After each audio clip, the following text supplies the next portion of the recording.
Roxo Media House.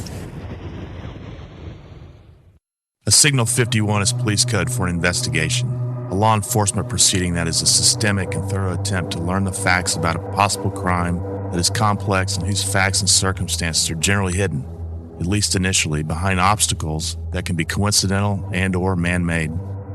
Investigations methods are formal. I'm John Henry, a journalist.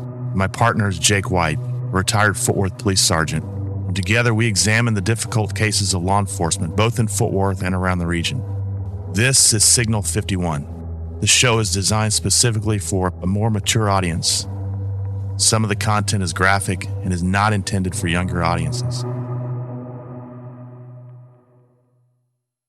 This week on the Signal 51 Chronicles, intruders at the Steak and Ale. Jake, we got some news this week. The return of the iconic Steak and Ale. Were you a Steak and Ale eater growing up? Oh, I thought it was highfalutin back in the day. Certainly was. Man. You get you a $12 steak there or something. Just that name, the ambiance, I did hear. Well, I didn't hear this. I think they should do this. I think they should be the first restaurant to apply for a waiver of sorts. Yeah. And actually allow smoking in the restaurant. Well, we want the ambiance, the true Steak and Ale ambiance. Yeah. Be like, it'd be like, it's like the Mule Pub without smoking. How's that? Yeah, look what happened to it. Met its demise. Well, they're going into Grand Prairie, I heard. So I don't know if Grand Prairie has an anti-smoking ordinance or not. I think everywhere does. I mean, I've never been in anywhere in the last 10 years. I was in Irving I was working in Irving about 10 years ago. Yeah. A little longer than that, 12 years ago maybe. And I walked into some restaurant, get something to eat. And I go, something's weird in here. I was sitting in the bar. They were still smoking. You could still smoke there. I'm a proponent for Steak and Ale, not smoking as a whole and not in restaurants, but I want the real authentic Steak and Ale to return, man. With some good A1. Some good A1. The cardinal sin of ketchup. Ketchup on your steak. It's like I've heard that's the cardinal sin. Oh, yeah. I thought you were going to say that was a Missouri thing or something. It was. Oh, for me it was. It was. Well done with ketchup. Well, oddly, we were working on this story when that news broke that the Steak and Ale is reborn. Yeah. Coming back. But it was quite a big thing. Well, I guess as big a thing as it could be in 1989. In this case involves the time frame is mid-October of 1989. And it was typical of any other fall, save for international incidents unique to the time, such as, you might remember, the Panamanian dictator Manuel Noriega. He was pushing his luck as a pariah. In mere months, flushed out of power and sent to a U.S. federal prison for his misdeeds. Locally, at that time, the president of the Southwestern Theological Seminary, Russell Dilday, was pushing his luck too. Charged by the Southern Baptist Convention with the mortal sin of being a moderate. Who the hell does he think he is? What was he thinking? How dare him? In Fort Worth, the city manager at that time, and also a former Star Telegram employee, David Ivory, was wrestling with allegations that he accepted more than $30,000 in loans and other benefits from an attorney and land developer who had interest in city business. That's a no-no. In the school district, here's a case we need to pursue. The authorities were trying to figure out what to do with a 12-year-old boy who confessed to killing his teacher, but then recanted. The Cowboys. You've heard of them, right? Yes, I've heard of them. Our producer, Joel, is in here too. Joel, you've heard of the Cowboys before. Well, we think it's bad now. In 1989, they were in the midst of a 1-15 season, Jimmy Johnson's first season there. Yep. Certainly one of the worst since the franchise's earliest days. But the dominant headline for October 16th, a Monday, would be of tragedy and uncommon heroism. "This is my commandment," Jesus Christ said. "Love one another as I love you. No one has greater love than this, to lay down one's life for one's friends." Robert Reed, who went by Bob, had been a manager for Steak and Ale restaurants since 1981. In 8 years, he had ascended to managing partner for the chain, which included making decisions impacting every location, as well as being in management training. He was described by coworkers as an enthusiastic manager who inspired loyalty and cheerfulness among other employees. A native of San Angelo, Bob had attended UT in Austin, and he had been a Fort Worth resident for 4 years at that time. At age 35, he was married with 3 daughters, and he was a member of the Polytechnic Masonic Lodge.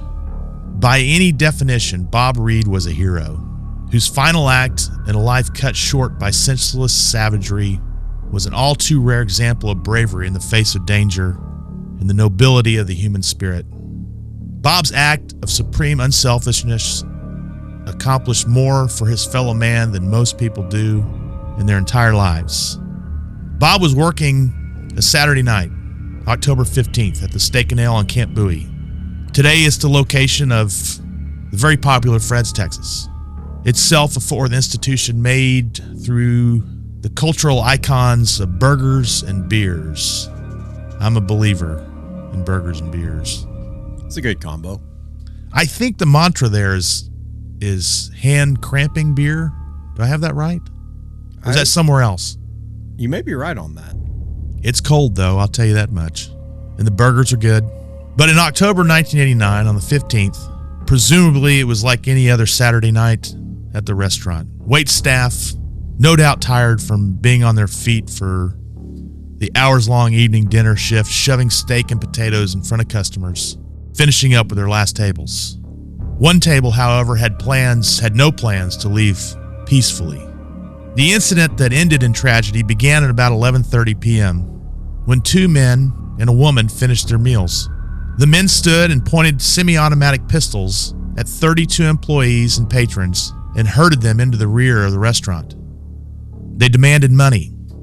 The robbers threatened to shoot anybody who saw anything, according to witnesses. One employee who had arrived to help close the restaurant saw what was happening and walked back out hurriedly. She called police. Police found all the restaurant's doors locked when they arrived. They knocked, a detective said. Bob answered through the door, saying everything was all right. The officers, though, didn't believe him. The tone told them so. He was stalling for more time. Said he didn't have the keys, according to police. The police pulled back to watch. Inside, the 3 armed robbers became frightened and decided to use the group as hostages.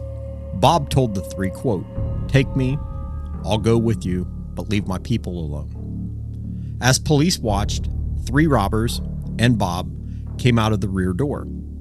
The 2 men held Bob, 1 on each arm, their pistols poking him in the ribs. The woman followed them. Next, the robbers forced a young couple out of a car, stopped at a light on an adjacent street. Officers then began closing in when Bob struggled as the men tried to force him into the back of the car. One of the men fired several shots into Bob and shoved him into the car. The 2 men fired at officers as they fled. The officers, fearing for Bob's safety, did not return fire. Fort Worth police, in cars and a helicopter, and Department of Public Safety troopers chased the car on US 287 to southeast Fort Worth. At one point, the assailants threw objects out of the car. Police later recovered a machine pistol on Highway 287. Near the intersection of Highway 287 and Interstate 20, the suspects drove into a residential neighborhood at the corner of Banbury and Oak Haven. They threw out another machine pistol, which was later recovered. One of the men then jumped out of the car and was chased by police. He was arrested in a nearby backyard. The robber's car then began turning onto Forest Hill Drive, but was cut off by a police car and hit a curb. The 2 remaining suspects were arrested as they tried to flee. Police found Bob in the back seat, lying face down, a fatal victim of these ill-conceived plans. The shooting frustrated officers. Said one witness, "You've got a man on each arm sticking a gun in his chest. What can you do?" Bob had almost certainly saved the lives of those whose place he took. A steak and ale managerial colleague said that he died a hero is no surprise. Words of honor from his community in Fort Worth flooded in. Said one, quote, "As I reflect upon the past year, I remember a deed in Fort Worth that did not receive sufficient recognition and appreciation. Robert Reed, a district supervisor for Steak and Ale Corporation, was slain by 3 armed robbers at a steak and ale restaurant in West Fort Worth. The slaying occurred in the parking lot during the getaway attempt after Mr. Reed convinced the robbers to take him as their sole hostage instead of following their original plan of making hostages out of all the customers and employees at the restaurant. As an ex-military officer, I am familiar with descriptions of deeds of soldiers and sailors and airmen who gave their lives in combat and were awarded the Congressional Medal of Honor posthumously. Without exception, these heroes were motivated by a spirit of self-sacrifice and an outpouring of love for their compatriots.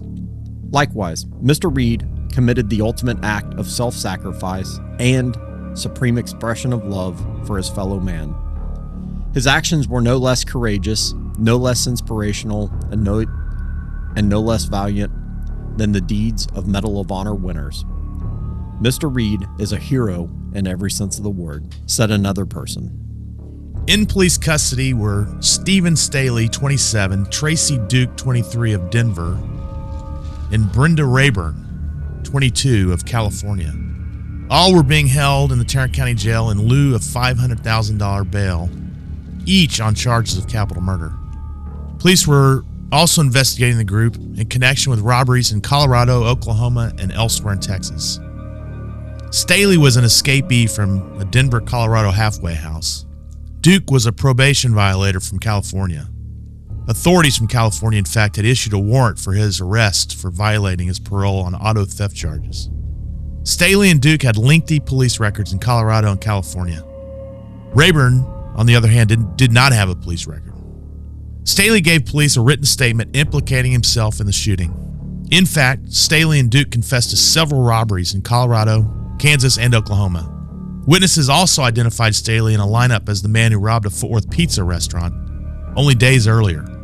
Police said that the 3 apparently committed the robberies just merely to survive.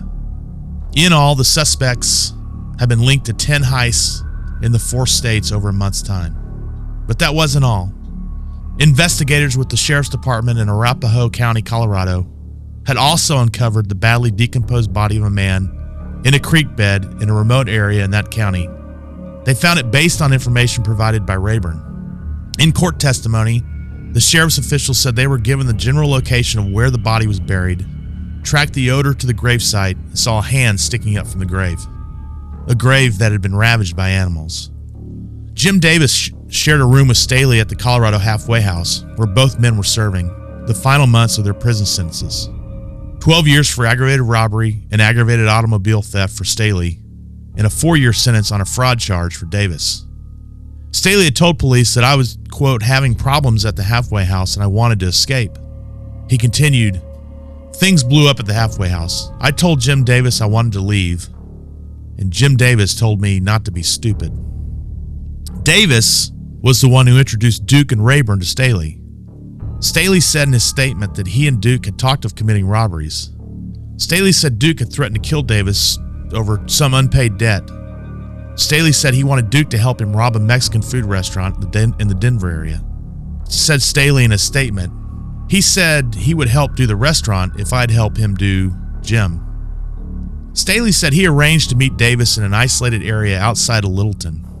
He said he and Duke drove to the meeting place, hid 2 shovels, loaded a gun, and waited for Davis. He said he directed Davis to where Duke was waiting.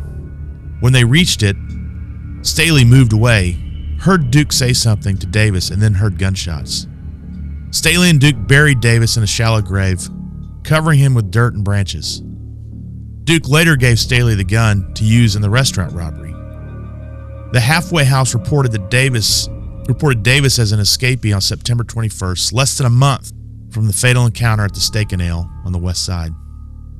Staley was convicted and sentenced to death in 1991. More than 33 years after the crime, he remains on death row. His conviction was the subject of years of appellate court action. Staley is a paranoid schizophrenic. He was granted a stay by the Texas Court of Criminal Appeals in the aughts after his attorneys successfully argued that the state was violating Staley's constitutional rights by forcing him to take powerful antipsychotic drugs so that he could be considered mentally competent for execution. John Stickles, a lawyer for Staley, said that a psychologist had spent 3 hours with the inmate at the Polunsky unit in Livingston and had concluded that after 2 weeks without his medication, he was no longer competent. Quote, "He is delusional again. He believes there is a big conspiracy orchestrated by the state and that everybody is part of the conspiracy," Stickles said. He further went on to say, quote, "He believes that he was wrongfully convicted because of the conspiracy." Staley's case presented a unique question for the courts. His lawyers argued that it is unethical and unconstitutional for the state to forcibly medicate Staley so that he can be executed. Prosecutors in Tarrant County, though, argued that Staley's treatment is in his, quote, "best medical interests," not solely so that he can be executed, and that his condition has improved over the years. "There has to be some sort of sense of finality," said Jim Gibson, an assistant criminal district attorney in Tarrant County. "This is the judgment of a duly impaneled jury. We believe that it is completely reasonable for the trial court to simply say, quote, 'take your medication.'" According to reports, jail staffers have found Staley in his cell covered with feces and urine. He has bruised himself by banging his head against the walls, and he has lain catatonic for so long that he wore a bald spot on the back of his head.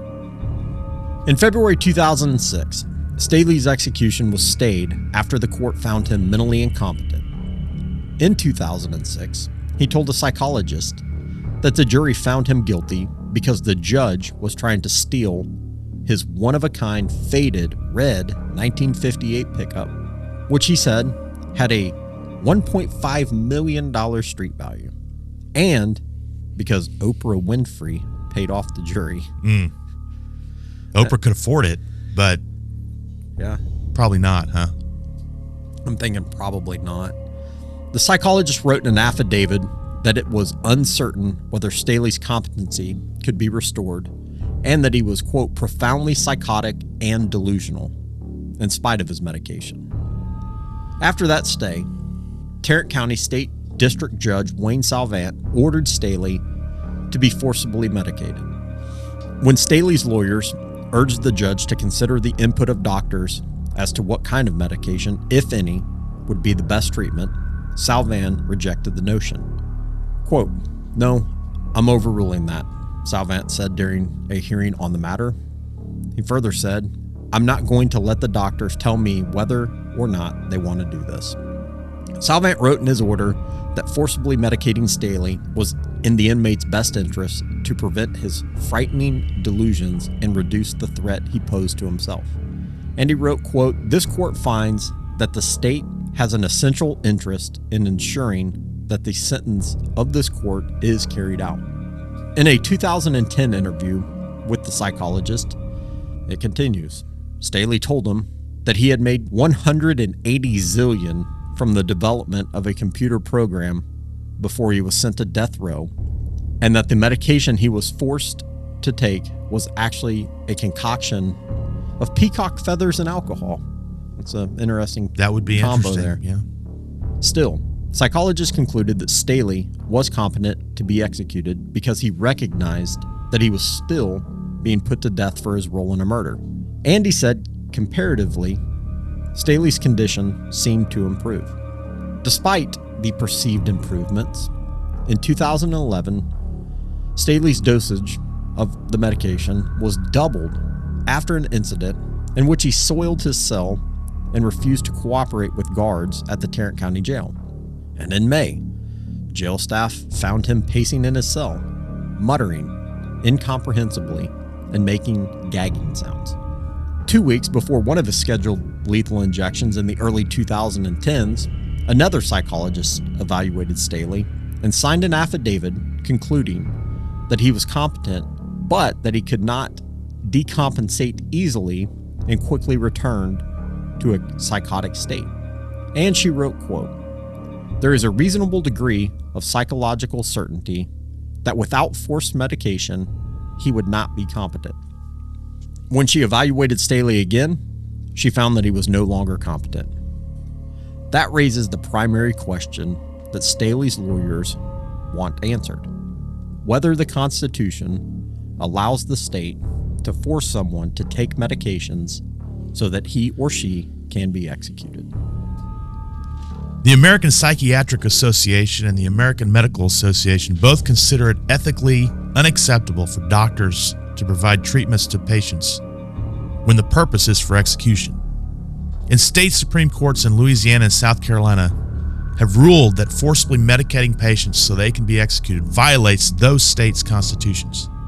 Stickles, Staley's attorney, said he had asked Tarrant County prosecutors unsuccessfully to consider commuting Staley's sentence to life in prison. Said Stickles, quote, "It is obvious that the whole purpose of medicating him was to get him competent to be executed. I don't think that's right.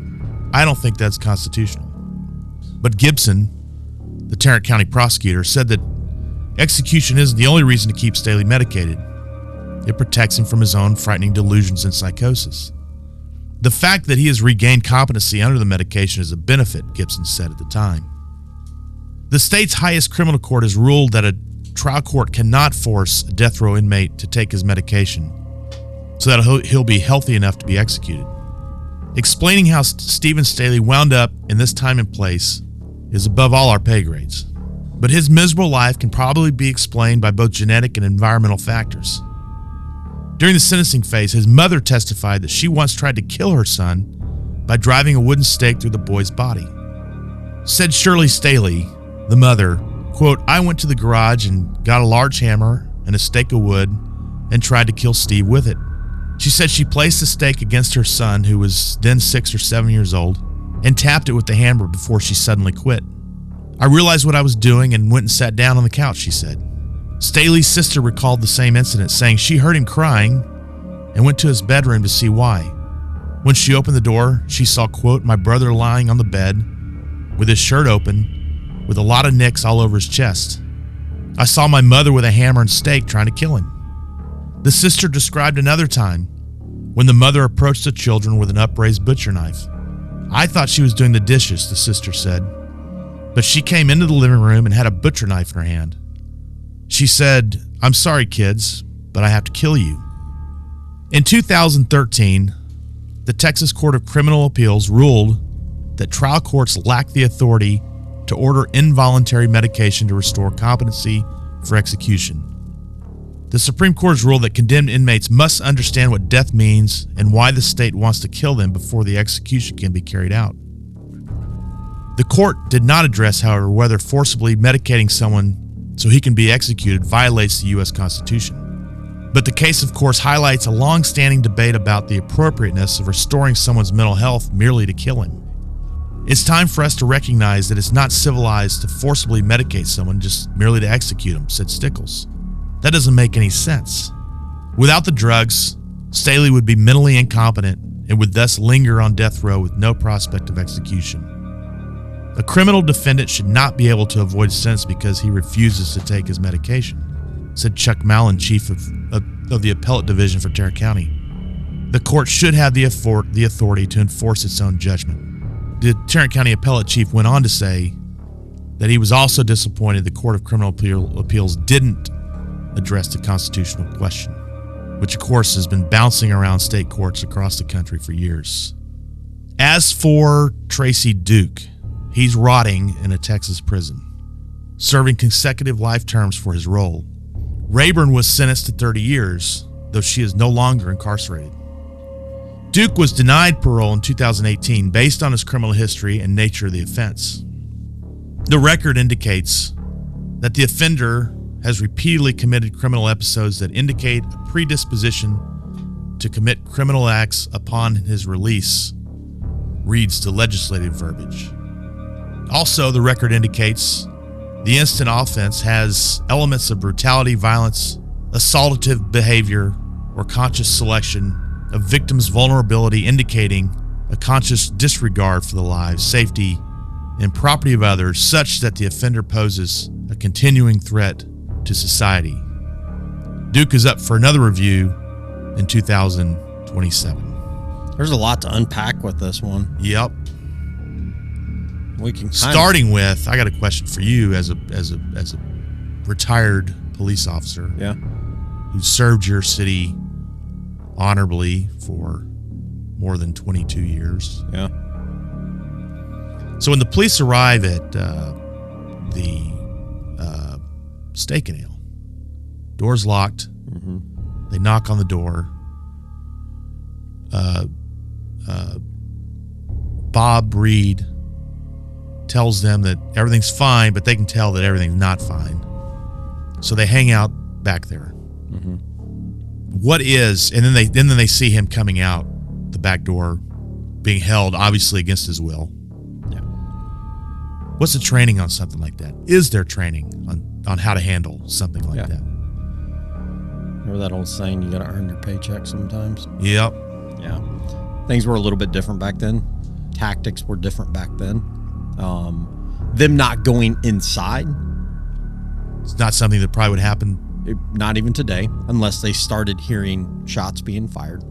Then you're going in. So they would not go in. Yeah. They wouldn't go in unless they heard shots being fired. Gotcha. It's your Hollywood hostage scenario. Uh-huh. They've got the negotiators trying to get the hostage takers to release the hostages or surrender, but they're not going to run in there because of the risk that would pose. Now, on the contrary, if gunshots start going off, they're going in. It doesn't matter if they're a SWAT team or a patrol officer or whoever it is, they're going in. We saw that in Uvalde. Right. Look what happens. That's what came to mind, yeah. Yeah, look what happens when you don't. Well, you also offered during that time that the risk of going in if you don't hear gunshots. Uvalde, that was a little. I mean, you're talking about kids, man. I mean, at that, like being able, I don't know. There's a whole lot wrong. You raised the point though. Is the point I'm trying to make on whether or not they heard gunshots and the impact that had on decision making, right, whether to go in or not. Right. Well, anyway, go ahead with this. So on this one, them not going in, fine. Okay. I mean, under the facts that we provided. Mm-hmm. When the hostage comes out, though, with 2 pistols pointed at his ribs, being held in each arm, that's a hard one because I can't think of a scenario in present day where that car is driving off. Because look what it creates, right? We don't know if he had gotten medical attention right away. Does that change the outcome? Right. We don't know. Well, they also carjacked somebody. So they had to walk to wherever. Right. Right. So I guess what I'm getting at is there's no way they're getting in a car driving off. Right. I mean, there is the idea that you might have drawn the short straw on your shift that day, but I can't see a scenario where you're not approaching.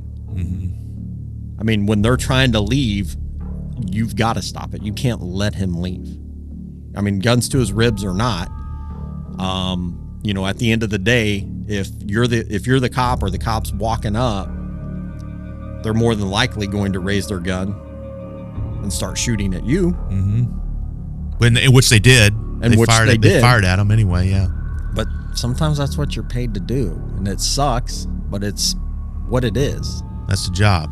That's the job. I mean, we had a hostage thing here several years ago, and they had to go in and do a hostage rescue. And hearing those guys go in, guys that I mean, they sound cooler on the other side of the pillow when they go in, but yeah. I can only imagine that wasn't the case. I mean, I think ideally on this, the goal would have been to get as close as they possibly could have to the hostage takers and stop them, whatever that looks like, right? They didn't, but again, times were different back then. So I'm not going to be critical of their decision. Hard to do that, of course. Yeah, hard to do it. I mean, but yeah, that would have been more than likely different today, at least here. I mean, because it's constant training on that stuff. Well, I was going to say, what is the training on that stuff? I mean, are you put in front of scenarios like that? Yeah, and how to handle it? Yeah. I mean, in the academy, or is that like continuing education type stuff? Throughout, and it depends. I mean, you can go to outside training and get additional. The other thing that's different, though, the way many, especially a big city, there are tactical teams on duty almost 24/7. Yeah. Right. You've got that's what I was going to ask next. I mean, you've got the major leagues, you got your SWAT team, right? But they even have a very quick response, even if it's 11:30 at night. Well, and it sounds like it started 11:30 and they were out the door in like 7 minutes. Yeah. That would not have been time for them to get there. Right. That is one of the things where the first responding officers are going to have to do the best that they possibly can. I think there's a lot of ways they could have handled it, or a lot of ways that it would be handled now that's different. But ultimately, him leaving, them getting in a car chase with a hostage shot is like the worst case scenario that you could possibly imagine. And something I don't think would happen today. Yeah. And of course, the other thing is these guys were all out of staters. Yeah. So it's not like anybody knew who they were. Like if you're a police officer on a beat and you know these, they didn't have any idea who these people were. Well, this is eerily similar to the Texas 7 in 2000. Yeah. Escaped inmates from I can't remember Texas prison. I can't remember where it was I don't either. remember which one, but I mean they killed the Irving police officer. Yeah. Very, very similar. Instead of a restaurant, it was an Academy sporting goods store. Yeah. Right. So, and I think they committed a string of robberies too, I believe. Yeah. Just like these guys did. I think one of them's still alive. I think the other ones have been executed or died in prison, but I think the one from maybe the one from Dalworthington Gardens, I can't remember his name, but I think he's still alive. I think the other thing we need to weigh in on big time on this is the legal aspect. Yeah, sure. Because there's certainly. a ton. So we're going to get the resident legal expert, Sean Furkey. Sean Furkey. Yeah, you got him. We just rolled right into this, Sean. No prep time, nothing. I'm kidding. Nice. I just made a margarita. Am I on the air? Oh, yeah. Oh, man. I'm live? Yeah, they said the other day that yeah, you are live. They said the other day that it was National Margarita Day.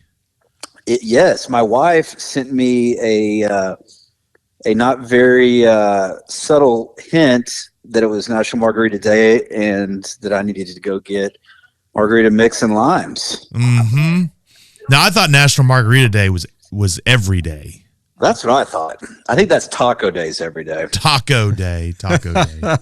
Yeah, but yeah, there's every day has like a designated thing now. I don't know when that started, but yeah, because yesterday you were saying it was TX and Coke Day. Ah, that's right. Yes, that's right. Oh, I'm a big TX fan. And then Wednesday was Vienna Sausage Day. I know you enjoyed that, Jake.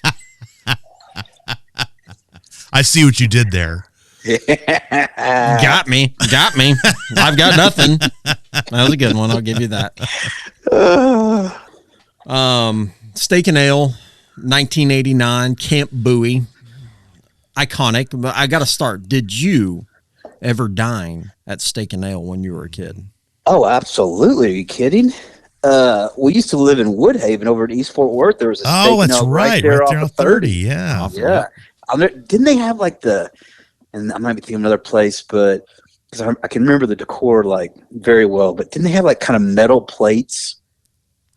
I don't remember. I don't remember the metal plates. I just remember, I thought for me, I thought it was the fanciest restaurant in the world. Yeah.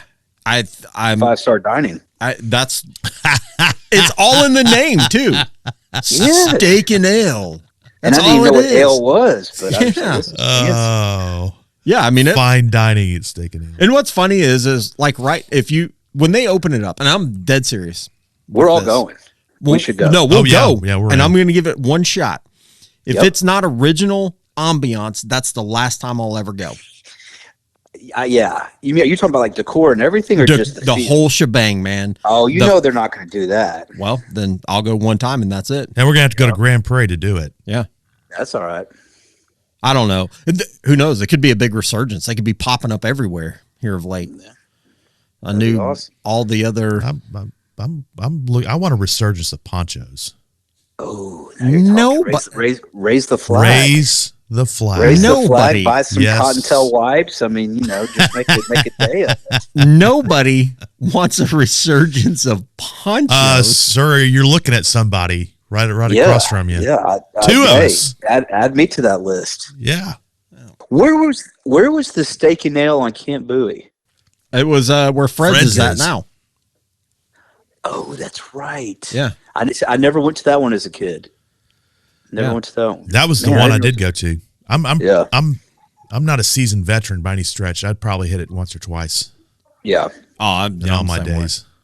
I mean, I felt like I always felt like I was probably underdressed to go to Steak and Ale. I didn't even own the attire to go there. Looking back on it, it's nothing probably was no different than walking into Texas Roadhouse or what's the other? Oh yeah. Outback Steakhouse. Probably salt and what's the Saltgrass. Not bad. Saltgrass has that great rye bread they bring out. Yes, they butter. do. Yes, they do. Oh, that is delicious. Just lather it in butter. Oh yeah. We can't forget about the Hofbrau. Oh yeah. Yes. Now, once the university location closed, I was kind of out on it. Kind of a buzzkill. Yeah. Yeah. Kind of out, but whatever. Yeah. All right. So, Sean, when we look at this case, we're talking about somebody who he's been diagnosed schizophrenia. Okay. And part of the court's order is that he is forced to take medication, which, based on the facts that we know, seem to work, if you will, in the sense that he is now competent. Now, keep in mind, he's incarcerated, awaiting to be executed.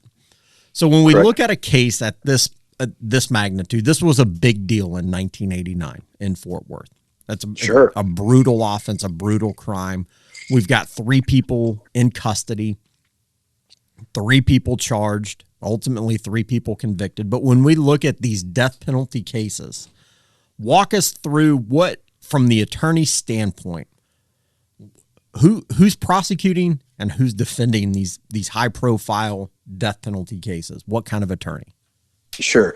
So let's start with the prosecution side. It's obviously going to be your, most experienced, seasoned, lifelong prosecutors have probably been doing it for 20 plus years. Obviously, in order to be qualified to even, try a death penalty case, you have to have, I would assume a lot of them are board certified in criminal law.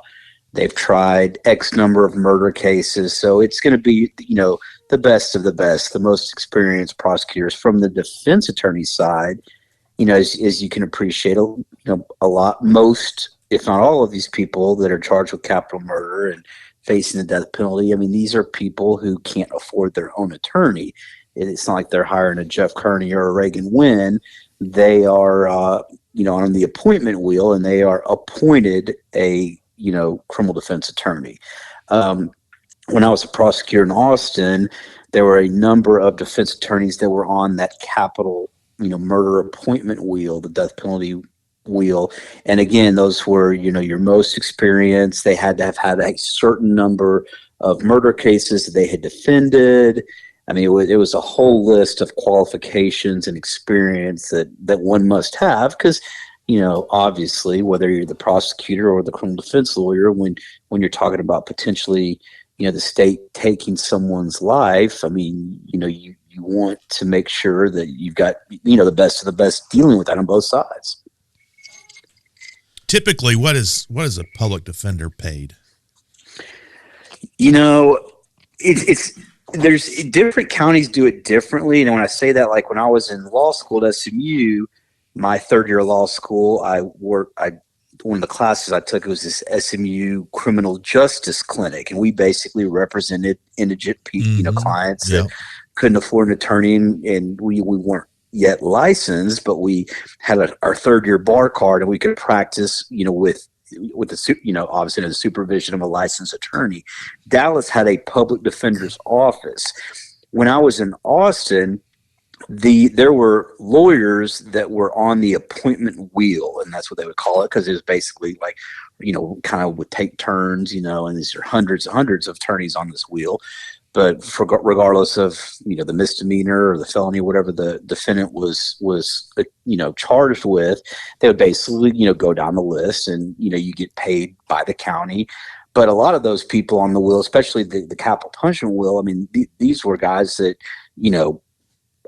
80% of or 60% of their practice may have been hired clients, so they weren't necessarily public defenders. They just were very experienced attorneys that were on the appointment wheel because it was steady income, steady business, but they also were very good at what they did and had people that were hiring them privately. So I would imagine the average public defender, because we actually had one when I was back in 2003 when I was in that SMU criminal justice clinic, but I mean it's not high paying. I mean, I would say it's equivalent to what a prosecutor's making, probably without all the great benefits. So back in 2003, I mean, it was probably $60,000. Nowadays maybe 75 to 80. So I mean, they're not doing it for the paycheck. Obviously, they're doing it because they believe in it. In justice. Yeah, well, and they believe in the Constitution, and right, that everyone's entitled to a fair trial and adequate representation, regardless of how heinous the crime is they're accused of committing. So on the lines of justice, it doesn't even have to be a capital murder or aggravated robbery or anything of the sorts, but walk us through when you've got a defendant who clearly seems to be incompetent mentally. Sure. What steps what's that look like in court? So from my experience, my personal experience as a prosecutor in Austin, we actually had a mental health docket, and people that had, obviously, where they had been examined, questioned by physicians that deal with that, and they were basically certified, yes, this person does have schizophrenia, or this person is bipolar, whatever it was. We had a separate docket, and there was a judge that heard nothing but cases involving defendants that had, mental health issues. Obviously, as y'all know, you've probably heard a lot of times, people will try and claim insanity as a defense. And that's a very, very high burden. I don't think a lot of people realize that, how high of a burden it is to prove that to the court. And a lot of times, if there's someone who's deemed mentally incompetent to stand trial, they will go, they'll go to a psychiatric ward and they'll be medicated, and then they'll be deemed competent, and then they can actually go to trial. Somewhat similar but different to what we're discussing here, where someone was obviously forced to take medication so that they were deemed competent to be executed. So it just, you obviously, just because someone is mentally incompetent or mentally deficient or has a low IQ, it doesn't obviously excuse them of the crime that they've committed. I mean, the mens rea, which is the mental component of the criminal activity, I mean, is still there, but they're certainly dealt with differently. What's your opinion of ultimately the Texas Criminal Court of Appeals, I think is what it was, said that he should not be forcibly he should not be made forcibly to take his medication to make him competent. What's your opinion of the ethics of a judge ordering that and a prosecutor demanding it, making the argument for it? Sure. Man, it depends on which decade of my life you ask that question. Right. I Right. mean, it's and I, and even to this day, I mean, you go back and forth on it because if it's my loved one that was murdered, obviously I'm going to answer that question differently. Right. From a fundamental basis, I kind of I personally have issue with a judge or a court system or a prosecutor forcing an individual to take medication for the sole purpose of them, maintaining or regaining their competency so that we can put a needle in their arm. Uh-huh. I do believe in capital punishment. I do believe in the death penalty. I think that, it has its place. You can certainly argue that it really isn't as much of a deterrent as some people would. I mean, the studies are pretty, that pretty much, there's some empirical evidence that backs that up. But if as you ask me that question and as I answer it today, I mean, yeah, that kind of bothers me that a court could force someone to take meds so that they can kill them. Mm-hmm. I think that's the issue too. I mean, I think it's not so much the component of them forcing the medication, right? Right. Because it's why they.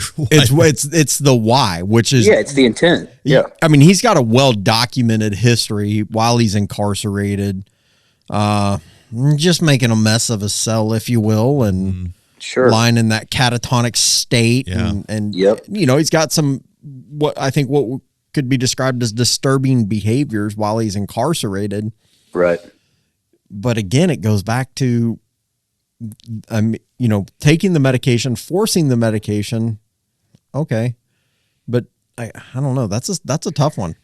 It is. Well, and I don't know the answer to the question that I'm about to pose or the statement I'm about to make, but I would be surprised in 2023 if that is something that's allowed. Yeah. Where you can, and I don't know. I mean, maybe they do it that way, but where you could force someone to take medication basically to deem them competent in order to, put them to sleep. But I mean, I realize times change. I mean, there's all sorts of instances in our history where things change, but I don't know. Well, and what I'm about to say will certainly get me sentenced to at least a year in purgatory, if not eternal damnation. But there are some people like this fellow, Stephen Staley, who would probably be better off with a successful needle prick. Sure. I mean, he's a miserable human being. Sure. Fair enough. So anyway, I'll see you in hell. No, but to your point, I mean, and like I said earlier, I believe in the death penalty. I think there is a place for it. And there are, in my opinion, some people that aren't deserving of a life, because of things that they've done. And certainly if you're a family or friend of a victim, I can't even imagine what that would be like. It's hard now, though. I mean, you look at the Innocence Project and things that have exonerated people, man. And it's like, no question, there's been innocent people put to death, and that just makes me sick. We had a professor in law school that would always, I took a lot of criminal law courses. I actually took a death penalty class my third year, and he would always make the argument that it was better to set 99 guilty people free than to execute one innocent. Right. And I certainly understand that logic. So yeah, it's there's no question that there were some innocent people executed, and that's a real hard pill to swallow, regardless of what your stance is on the death penalty. Because ultimately, as in the profession, in the industry, the profession, it's like being a medical doctor. You're devoted to your patients and in science, medical science. Well, as a lawyer, you're dedicated to the tenets of the law and the truth, right? I mean, whether you're a prosecutor or a defense attorney. Sure. Yep. Right. Yeah. When I was a prosecutor, we took an oath, and our oath was simply to seek justice. And obviously, as a defense attorney, your responsibility is to represent that individual with every ounce of talent and experience you have, and certainly don't want to be a party to committing perjury, but the state has the sole burden of proving every element beyond a reasonable doubt. The defendant doesn't have to prove they're innocent. The state has to prove they're guilty. So, I think that's why we have the scales of justice. So, yep. Well, Sean, as usual, thanks for tuning in, and I'm sure you're just gonna stop at one margarita on National Margarita Day. Yeah, absolutely. Well, National Margarita Day was the other day. National Margarita Year. Yeah, exactly. Or month, right? National Margarita Month. I think that could be. We could make that. That could be a thing. Yeah, certainly. He's gonna enjoy his margarita with his Vienna sausage taco. Yeah, exactly. Then I'm gonna do my ab exercises. Stop at one and I'll work out. Responsible, healthy. Hey, I think a lot of people say that about you. Yeah. Separately, responsible and healthy. Yep. All right. As always, I appreciate the time, boys. Y'all have a wonderful night. You too, all right, man. See you, brother. All right. Take care, buddy. Bye. All right. We got to wrap it up. Yeah, we got to go. Steak and Ale making a comeback. It's going to be exciting or complete disappointment. We'll find out. Yeah. And you got to check us out. We'll give it a shot. Where you find us? Everywhere. YouTube, Signal 51 Chronicles. Hit the subscribe button for us. Go ahead and post a little comment if you want. Tell your friends. Share it on your social media pages. And we can't forget all of the other podcast platforms, contrary to our friend Paul. Yeah, I don't know what he was thinking. I don't know what he was thinking either. I think it had something to do with the 24 beer he had that particular day. Oh, man. Well, regardless, we're on all of them. All your preferred ones, Amazon, Apple, Spotify, all the other ones that you might listen to. Check us out. We'll see you guys next time. Spread the word. Roxo Media House.